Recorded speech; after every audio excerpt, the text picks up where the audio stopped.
Bull भाई, आपका बहुत बहुत स्वागत साबरमती संवाद में। प्रगति की गाथा, ये एक सेंट्रल थीम के साथ हम इस संवाद को आयोजित कर रहे हैं।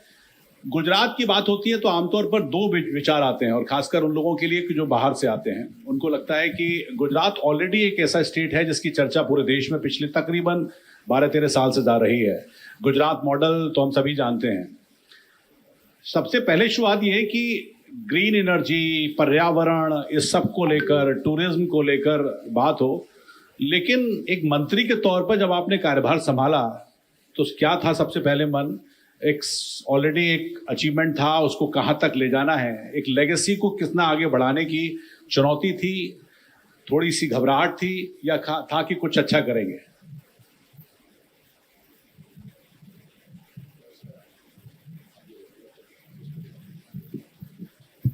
नमस्कार। साबरमती स्वाद में आप यहाँ आपने बहुत अच्छी बात की है। पर्यावरण संरक्षण और सतत गुजरात का जो विकास की बाबत में, तो आप जानते हैं कि पहले से ही जब नरेंद्र भाई मोदी साहब द्वारा गुजरात में मुख्यमंत्री के रूप में 13 साल काम किया था, तब उन्हें जो गुजरात को आगे ले जाने के लिए सभी क्षेत्रों में जो केड़ी कंडारी है, उसमें कोई घबराहट की तो बात ही नहीं है। उनको जो उन्हें सिस्टम बना के रखी है, वो ऐसे ही गुजरात आज खूब आगे हर क्षेत्र में बढ़ रहा है। पर्यावरण संरक्षण और सतत जो विकास है, उसमें गुजरात ने अपनी विकास यात्रा में पर्यावरण को प्राथमिकता दी है। ग्रीन एनर्जी, जल संरक्षण और टिकाऊ कृषि के माध्यम से सतत विकास की दिशा में राज्य सरकार काम कर रही है, और उसमें मुझे भी अवसर मिला है। तो ऐसे ही गुजरात का हर क्षेत्र में जितना काम हो रहा है, उनकी तो बहुत लंबी कहानी है, लेकिन टूक में मैं बात करूँ तो नवीनीकरण ऊर्जा में गुजरात अग्रणीय है। गुजरात भारत का पहला राज्य है कि जिसने सोलर पार्क नीति लागू की है। कच्छ और काफ़ी जगह पे धोलेरा सारण का सोलर पार्क हो, और पवन ऊर्जा की परियोजनाओं गुजरात भर में जो है, वो परियोजना राज्य को हरित ऊर्जा का अभी गुजरात हब बन गया है। मैंग्रोव की भी बात जो करते हैं, जो गुजरात का 1600 किलोमीटर समुद्र किनारा है, उधर नरेंद्र भाई मोदी साहब ने अभी 1-1.5 साल पहले 2023 में पर्यावरण दिवस था, उस दिन में वहाँ से पूरा देश में मिस्ट्री योजना का एक लॉन्चिंग किया था। और गुजरात में तो पहले से ही मैंग्रोव का बहुत बड़ा काम हो रहा है उनका संरक्षण के लिए और तटीय इकोसिस्टम के लिए। तो गुजरात के तटीय क्षेत्रों में मैंग्रोव वनस्पति को संरक्षित करने के लिए कई योजना लागू की। इसमें एक योजना मिस्ट्री योजना है। मिस्ट्री का मतलब आप जानते हैं कि वो जो ऊँट है और दरियाई जीव सृष्टि है और अन्य पशुपालक जो समुद्र किनारे पे रहते हैं, उनका एक मक्खन बोलते हैं, तो वो ऐसी वनस्पति है, उनसे काफ़ी फायदा है, जिसमें जैव विविधता के रक्षा का उनसे हो रहा है। और तटीय क्षेत्रों में को प्राकृतिक आपदाओं में बचाया जा रहा है। और मैंग्रोव की बात करते हैं तो मुझे गौरव है बात के गुजरात में जब ये मिस्ट्री योजना लागू की थी 2023 में 5 जून के वो योजना को लॉन्चिंग किया था, तो पूरा भारत में 75 जगह पे कार्यक्रम रखा था, और एक ही दिन में अलग अलग मंत्री उधर गए थे, और जो बहुत बड़ी संख्या में मैंग्रोव का उधर वावेतर किया था। तब 75 में से गुजरात में लगभग 30 से ज़्यादा जगह गुजरात की थी। और जो 2 साल में जो मैंग्रोव का वावेतर पूरा देश में हुआ है, उसमें 90% एकला गुजरात ने मैंग्रोव का वावेतर किया है। और मैंग्रोव में जो कच्छ में कोरी क्रीक है, जो कोटेश्वर के पास, उधर बहुत बड़ी मैंग्रोव का जंगल है। उसमें टूरिज्म की दृष्टि से वहाँ पडाला बेट है, उधर 12 किलोमीटर में मैंग्रोव वॉक कर सकते हैं। और सीमा दर्शन जो अभी बॉर्डर टूरिज्म के लिए जो विकास हो रहा है, उसमें काफ़ी कॉम्पोनेंट है। लेकिन ये मैंग्रोव का जो उधर जंगल है, उधर देखने जैसा है। काफ़ी संख्या में टूरिस्टों की उधर आएंगे। और 200 करोड़ का काम टूरिज्म का वह अभी कोटेश्वर के पास कोरी क्रीक और पडाला बेट है, उधर हो रहा है। वन क्षेत्र में वृद्धि और जैव विविधता का संरक्षण की बात करूं तो राज्य में गिरनार जैसा, गिर अभयारण्य जैसा अनेक अभयारण्य भी है, राष्ट्रीय उद्यान भी है। और एशियाई शेरों की संख्या अभी बढ़ रही है। 2025 में फिर से 5 साल के बाद उनकी गिनती अभी शुरू हो गई है, तो काफ़ी संख्या बढ़ रही है। और गिर के बाद 144 साल के बाद पोरबंदर और द्वारका डिस्ट्रिक्ट में जो बरड़ा अभयारण्य, उधर पहले शेर वहाँ रहते थे, उनका घर था दूसरा। उधर भी कुदरती गिर से वहाँ अभी 2023 का जनवरी में उधर शेर गए और उधर भी अभी अस्थायी हुआ है। इसलिए दूसरा घर शेर के लिए बरड़ा अभयारण्य अभी बन रहा है। उधर भी देवरिया पार्क जैसी देवरिया उधर सफारी पार्क और जंगल सफारी शुरू की है। और वो काफ़ी डेवलपमेंट जो बरड़ा अभयारण्य है उधर भी हो रहा है, जिससे वन्य जीव संरक्षण की दिशा में गुजरात एक उदाहरण प्रस्तुत करता है। उसके अलावा अन्य संरक्षित क्षेत्रों में जैव विविधता को बनाए रखने के लिए ठोस प्रयास अभी गुजरात में हो रहा है। एक पेड़ माँ के नाम का जो आह्वान किया था प्रधानमंत्री जी ने, तो उसमें मार्च तक हमने इस साल 17 करोड़ का लक्ष्यांक दे दिया था, जिसमें जन भागीदारी भी करनी थी। और जो पेड़ का वावेतर होता है उनका सभी का जो उधर फोटो भी अपलोड करना पड़ता है। एक इसमें आपसे जोड़ के सवाल और मन में आता है कि आमतौर पर जब इस तरह की प्रोजेक्ट गवर्नमेंट लागू करती है तो लोकल जो रोजगार पैदा होता है, लोगों को जोड़ने के पीछे भी उद्देश्य है। पर्यावरण के लिए दुनिया में कुछ मानदंड हैं, उनको भी आपको पूरा करना पड़ता है। ये सारे प्रोजेक्ट में एक आम आदमी की भागीदारी कैसे सुनिश्चित की है, कहाँ से कैसे इस तरह का रिस्पॉन्स आपको मिला है? जो वन खास करके गुजरात में, दक्षिण गुजरात है, उधर काफ़ी संख्या में जो जंगल है, उधर जो सखी मंडल जैसी मंडली बनाते हैं और लोकल जो वहाँ का जो जंगल का रक्षा करने के में भी मदद करते हैं, खास करके आदिवासी समुदाय है। तो उधर उनको ये मंडली के रूप में काफ़ी रोजगारी मिल रही है। डांग और अलग अलग डिस्ट्रिक्ट जो उमरगांव से अंबाजी तक जो वो पूरा आदिवासी समुदाय का तहसील है, उसमें वो काफ़ी संख्या में वहाँ मंडली बनाई है। और उधर जो रोजगारी के लिए बहुत बड़ा काम वन विभाग के बाद उसमें भी होता है। और जो अभी प्रवासन की दृष्टि से भी लोकल जो कम्युनिटी है उनको स्टैच्यू ऑफ यूनिटी है, उधर अलग अलग जगह पे वो जो उधर जो क्राफ्ट की जो स्टॉल रखते हैं और उधर छोटा मोटा रेस्टोरेंट चलता है, वो सब गाँव में लोकल को ही तो रोजगारी देने का बहुत बड़ा काम वन विभाग और जो टूरिज्म डिपार्टमेंट है उनसे अभी हो रहा है। पर्यावरण के अनुकूल उद्योगों को बढ़ाने के लिए अब गुजरात में ग्रीन इंडस्ट्रियल पार्क पर्यावरण अनुकूल उत्पादन प्रक्रियाओं को अपनाने वाली कंपनियों को प्रोत्साहन दिया जा रहा है। ठीक है। तो जिससे आर्थिक विकास के साथ पर्यावरण का संरक्षण को भी बल मिल रहा है। जल और जल प्रबंधन की में भी गुजरात ने पहल की है और राज्य सरकार द्वारा सजल गुजरात मिशन और सुजलाम सुफलाम जैसी अनेक योजना, चेक डैम बनाए, उधर वेटलैंड का काम हो रहा है गिर फाउंडेशन उनको काम वो देख रही है। जल संपत्ति मंत्रालय है उनको, और अन्य रूरल डेवलपमेंट जैसा काफ़ी सरकार का अलग अलग विभागों में जो काम चल रहा है, उनके वजह से जल पुनः भरण के प्रभावी प्रयास भी गुजरात में हो रहा है।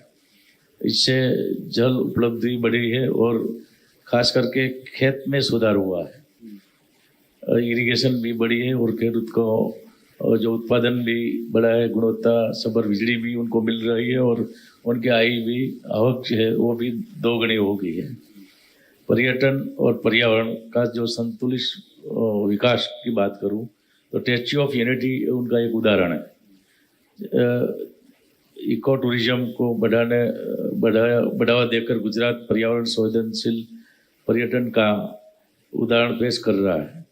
कच्छ का रणोत्सव है, गिर जंगल सफारी है और नल सरोवर और जो थोड़ सरोवर, खिजड़िया पक्षी अभ्यारण्य जैसी जो रामसर साइड है, उधर बर्ड सेंचुरी का परियोजना है, उनमें भी काफ़ी काम हुआ है और इस दिशा में महत्वपूर्ण भूमिका अभी अब गुजरात में खास करके जो वन विभाग है वो कर रहा है। नई पीढ़ी को भी जो उद्यमियों के लिए एक गुजरात में बहुत बड़ा अवसर है। Green startups, eco friendly innovation और सर्कुलर इकोनॉमी में के क्षेत्र में नई उद्यमियों को सरकार द्वारा काफ़ी सहयोग और वित्तीय सहायता दी जा रही है। स्टार्टअप इंडिया और गुजरात इनोवेशन सोसाइटी जैसी पहल से युवा उद्यमियों के लिए प्रेरणा स्रोत है। कार्बन न्यूट्रल लक्ष्य और जलवायु परिवर्तन में से निपटने के लिए की योजना भी की बात करूं तो 2050 तक कार्बन न्यूट्रल बनने के लक्ष्य के लेकर अग्रसर है। इलेक्ट्रॉनिक वाहनों और सौर ऊर्जा और जलवायु परिवर्तन के अनुकूल योजनाओं पर निवेश किया जा रहा है। आज मैं गुजरात का जो नई पीढ़ी को आह्वान करता हूँ कि युवा उद्यमी हो, पर्यावरणविद हो और टेक्नोलॉजी इनोवेटर से आह्वान किया जाता है कि सतत विकास, ग्रीन टेक्नोलॉजी और इको फ्रेंडली बिजनेस की दिशा में आगे आए और गुजरात का पर्यावरण अनुकूल विकास का वैश्विक उदाहरण बनाए, ऐसा आह्वान भी करता हूँ। ये तो आपने अपनी अपनी सारी योजनाएं तो बहुत अच्छे से बताई हैं, लेकिन मेरा सवाल आपसे ये है कि आप राजनीति में इतने लंबे समय से हैं, गुजरात में के विकास की जो बात होती है, गुजरात के डेवलपमेंट की जो बात होती है, उसमें पर्यटन और इस तरह की योजनाओं का कितना बड़ा हाथ है? जो लोग बाहर से आते हैं या गुजरात की बात करते हैं, उसमें इन सारी योजनाओं का या अब तक जितना भी विकास टूरिज्म रहा है उसका कितना बड़ा कंट्रीब्यूशन मानते हैं? आपने बहुत अच्छी बात कही कि गुजरात में जो काफ़ी उद्योग बढ़ रहा है, इसमें प्रवासन उद्योग वो भी उद्योग है। और प्रवासन उद्योग में छले अगले साल की बात करूं तो 18 करोड़ 34 लाख से ज़्यादा टूरिस्ट जो देश विदेश से यहाँ गुजरात में आई। गुजरात में सब है, आप जानते हैं कि गुजरात में इतना लंबा समुद्र किनारा है, रण है, पहाड़ है, धार्मिक जो स्थानों है, यात्रा धाम, उसमें बहुत विदेशी और देश के अन्य राज्यों से यहाँ प्रवासी आते रहते उनके वजह से गुजरात में जो काफ़ी रोजगारी की तक हो वो प्रवासन उद्योग में ही है। और खुशबू गुजरात, कच्छ नहीं देखा तो कुछ नहीं देखा, वो सब कैंपेन चलाया था और अभी माળખાકીય सुविधा जो बढ़ा रही है। 2023-24 का जो बजट है उसमें प्रवासन में 350% जो सेलिंग मर्यादा है उनमें बढ़ाया। अच्छा। इसलिए काफ़ी आइकॉनिक प्रोजेक्ट हैं, उनको भी अभी डेवलप कर रहे हैं। और गुजरात में दिन प्रतिदिन टूरिस्ट, खास करके विदेशी टूरिस्ट आ रहे हैं और अन्य देश के अन्य राज्यों में से भी। पहले गुजरात सब जगह पे जाता था, अब गुजरात में सब आ रहा है। इसलिए गुजरात का जो स्थानिक कम्युनिटी है उनको रोजगारी में बहुत बड़ा आवक हुआ है। और गुजरात टूरिज्म को एक उद्योग की दृष्टि से जो देखते हैं, और इसलिए उसमें इन्वेस्ट भी बहुत ज़्यादा सरकार करती है।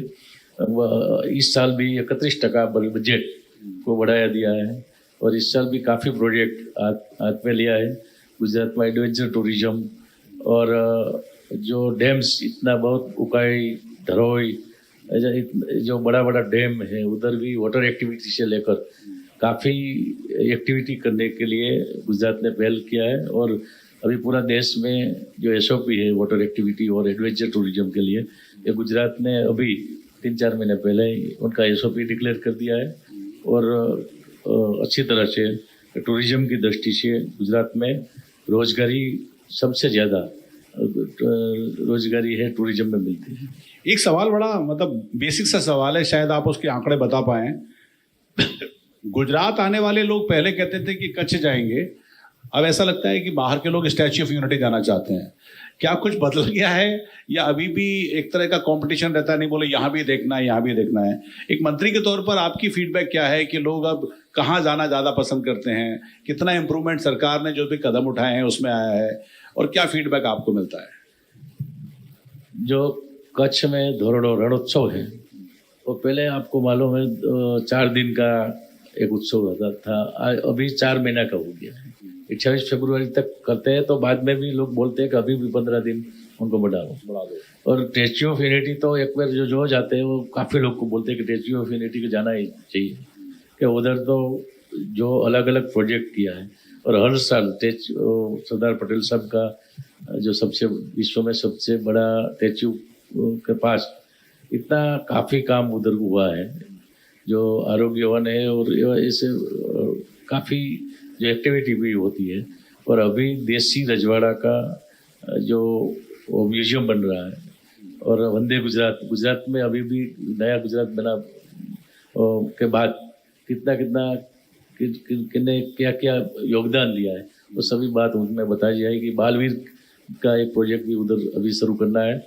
तो दिन प्रतिदिन ज़रूरत होती है इतना उधर काम, नया नया जो वहाँ कंपोनेंट करके प्रवासियों को आकर्षण का केंद्र बने, इतना काम अभी होता है। होटल उद्योग भी खूब बढ़ रहा है। द्वारका से मैं आया हूँ, द्वारका से मैं प्रतिनिधित्व करता हूँ।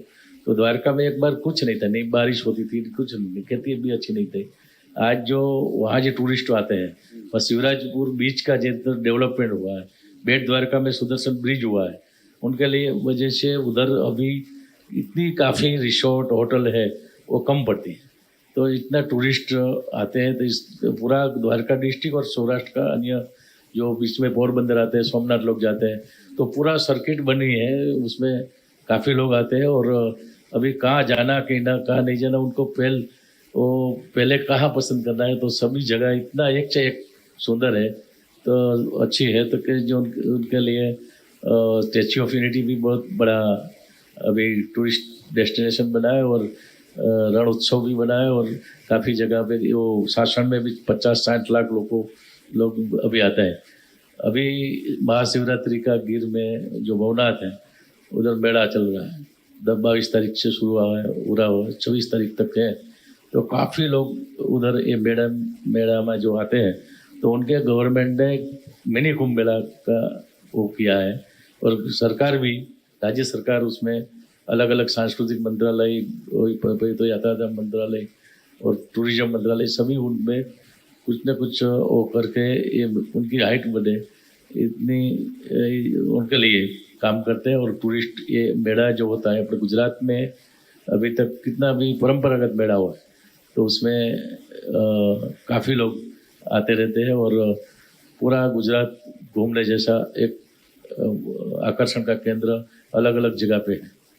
एक सवाल और आता है, बाहर के लोग जब कहते हैं कि गुजरात मॉडल को तो रिप्लिकेट करने की बात हुई है, लेकिन क्या गुजरात टूरिज्म जैसी चीज़ें बाकी राज्यों में भी की जा सकती हैं? क्या कुछ ऐसा आपका भी एक अपना असेसमेंट है? आप बाकी राज्यों के संभवतः मंत्रियों से मिले हैं। यहाँ पर धार्मिक टूरिज्म है, यहाँ पर कोस्टल की बात आपने करी है, यहाँ पर पिछली सरकार में मतलब मोदी जी के ज़माने से लेकर यहाँ पर एक बड़ा डेवलप हुआ है। गुजरात की सबसे बड़ी जो शायद यूएसपी है वो यहाँ के लोग भी हैं, वो जितने हॉस्पिटलिटी वाले लोग हैं, क्या ये मॉडल दूसरे राज्यों में भी रिक्रिएट हो सकता है? ऐसी संभावना आपको दिखाई देती है?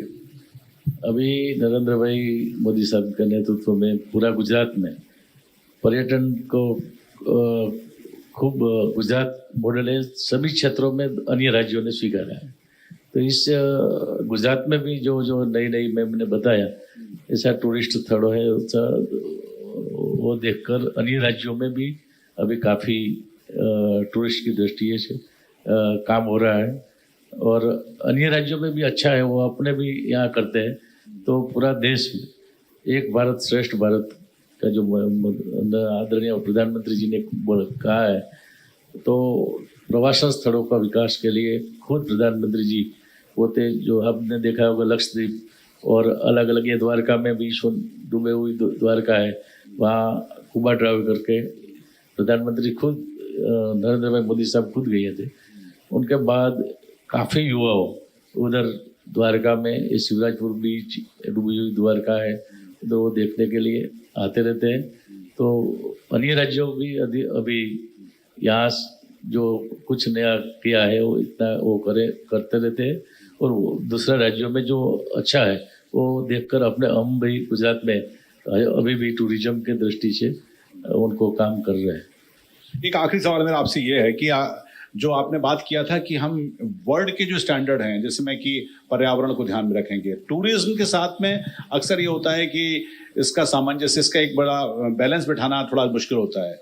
सरकार इस दौरान ध्यान दे रही है कि हम न सिर्फ एक अच्छी सेंटर्स के तौर पर डेवलप करें, बल्कि वर्ल्ड स्टैंडर्ड को भी मेंटेन करके चलें, ताकि दुनिया से बाहर से आने वाले जो लोग हैं वो एक बात कर सके कि न सिर्फ डेवलपमेंट है बल्कि अच्छा टूरिज्म भी है।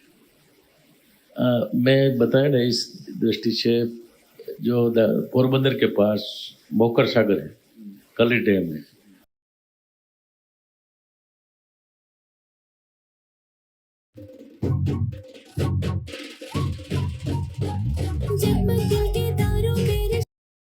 वो बनाकर अभी 2 फेज का काम पूरा हो गया है और वो भी बड़ा वैश्विक प्रवासन स्थल बनेंगे।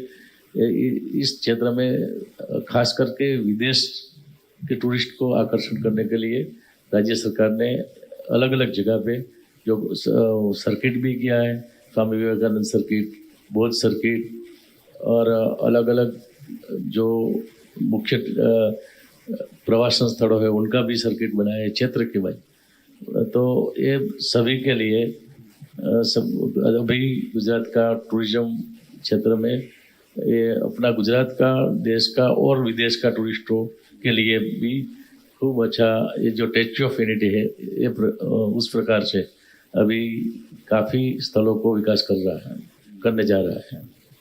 कुंभ को लेकर यहाँ पर भी बड़ी वो रहा होगा, कुंभ ने एक बड़ा तरह का एक स्टैंडर्ड मेंटेन कर लिया है इतने बड़े लेवल पर। आपको लगता है कि धार्मिक पर्यटन उससे बढ़ेगा? एक रिलीजियस टूरिज्म यहाँ पर, चूंकि बड़े बड़े सेंटर्स हैं, सोमनाथ है, द्वारका की आपने बात करी है, उसका एक कास्केडिंग इफेक्ट जिसका कहें कि उसका असर पड़ेगा, उसको लेकर क्या आपका अनुभव रहा है? सबसे ज़्यादा टूरिस्ट धार्मिक स्थलों पे आते हैं, तो यहाँ अंबाजी माता जी का जो मंदिर है उधर बहुत बड़ा कॉरिडोर से का काम है, द्वारका कॉरिडोर का काम है।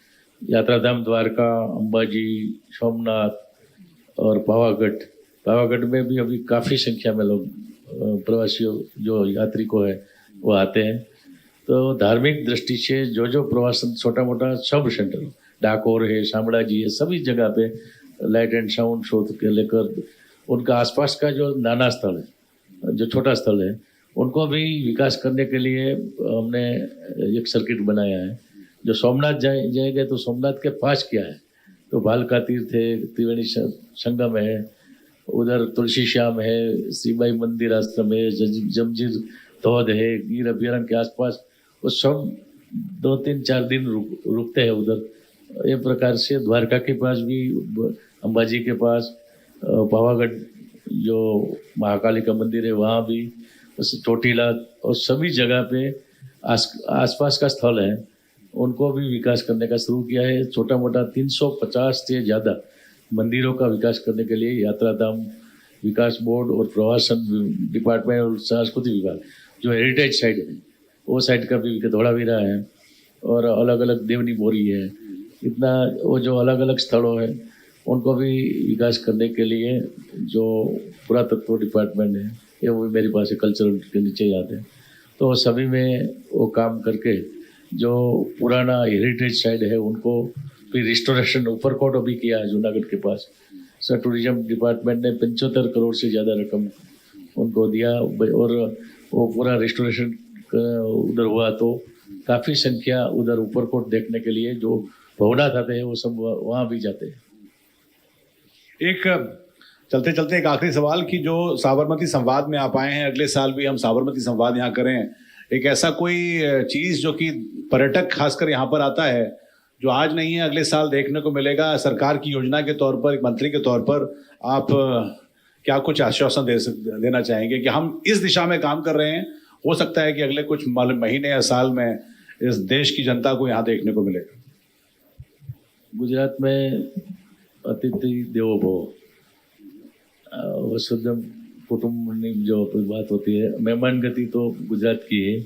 सब लोग गुजरात ज़्यादा से ज़्यादा यहाँ आए, इसलिए मैं इतना काफ़ी जो बताया अलग अलग स्थल में वो शॉर्ट समय में इतना ही बोल सकते हैं।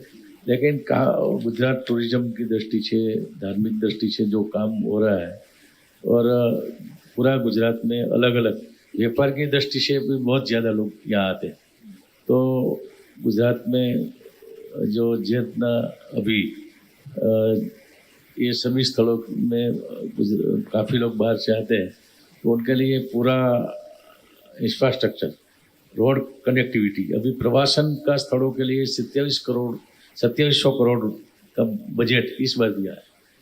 1 लाख टूरिज्म जो स्थल है उनका वहाँ अच्छी तरह से लोग जा सके, इसलिए रोड नेटवर्क है, हवाई नेटवर्क है और सभी जगह का जो जाने के लिए कोई प्रवासी है, टूरिस्ट है, उनको कोई पर तकलीफ ना हुए, उनका पूरा अभी हाईवे जो है उनका भी विस्तृतीकरण कर रहे हैं और सभी जगह पे रोड का नेटवर्क हो, हवाई नेटवर्क हो, वो सब को बढ़ा के रेल नेटवर्क हो और टूरिस्ट कोई भी आए तो उनको कोई पर जो उनको कोई तकलीफ ना हुए, इतनी हॉस्पिटलिटी के लिए राज्य सरकार खूब ध्यान दे रही है। इसलिए यहाँ से जो कोई टूरिस्ट जाते हैं वो सबका अनुभव बहुत अच्छा रहता है और वो सब जगह पे वहाँ जाके फिर बोलते हैं कि गुजरात में जाओ।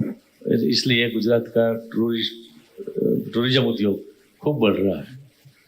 बहुत बहुत धन्यवाद और शुभकामनाएं आपको कि आपका ये जो प्रयास है कि गुजरात अतिथि देवो भव का एक परफेक्ट एग्जाम्पल है। आने वाले समय में इसी तरफ बढ़ता रहे, आपकी कोशिशें, सरकार की कोशिशें लाती रहें। हालांकि ये राज्य अपने आप में एक तरह का रोल मॉडल के तौर पर हमेशा रहा है, लेकिन आपके सरकार के प्रयास और आपके प्रयास के लिए बहुत बहुत शुभकामनाएं। यहाँ समय निकालने के लिए आए आपने अपना समय दिया, बहुत बहुत धन्यवाद।